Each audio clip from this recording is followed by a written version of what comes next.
Il me faut 2 personnes qui interviewent. L'objectif de la rencontre des personnes de l'EHPAD aujourd'hui a été notamment de découvrir pour certains les métiers d'antan. Il y a des métiers qui n'existent plus, il y a des métiers qui ont évolué différemment. Il y en a qui pratiquaient un métier par obligation, il y en a c'était de passion. Du matin 8h jusqu'au soir 7h. Il faut avoir envie de travailler, tout simplement. Et aimer ce que vous faites. La vie professionnelle, vie privée. Avant, la vie personnelle ne jouait pas beaucoup de rôle sur la vie professionnelle, alors que maintenant, c'est quand même très important. C'est un critère. Comment arrivez-vous à gérer votre situation familiale ? On y arrive. Il faut bien aimer son travail déjà, il faut bien aimer son métier, il faut aimer les gens. Oui. C'est des jeunes qui sont QPV, essentiellement, qui font partie de l'activité.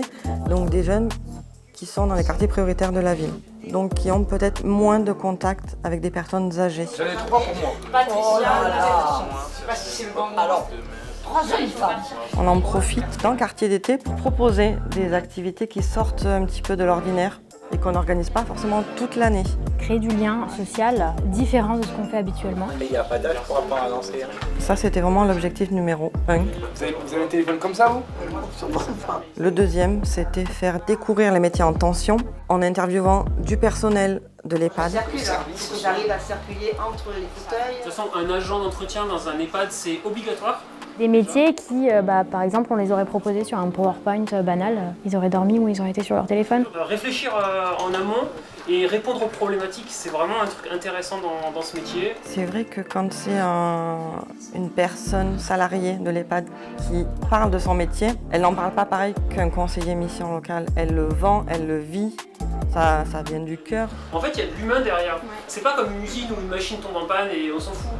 Et ils ont pu voir que peu importe le métier dans une EHPAD, le cœur principal du métier, c'était l'humain. Et c'était tout simplement d'avoir du lien. Je reviens.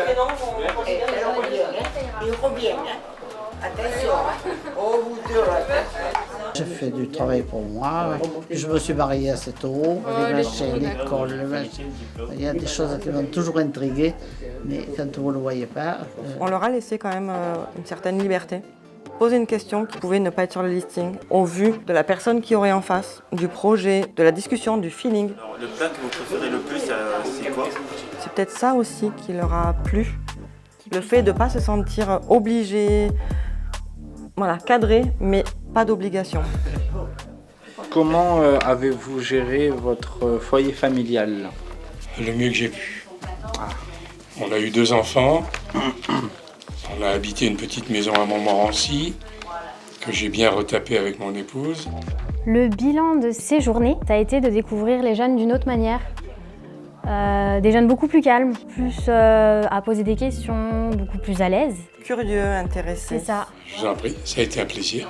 Le plaisir est partagé. Ils ont pu chanter aussi, apparemment. Oui, du Aznavour, a priori, oui. Donc voilà, je pense qu'on a décroché pas mal de sourires.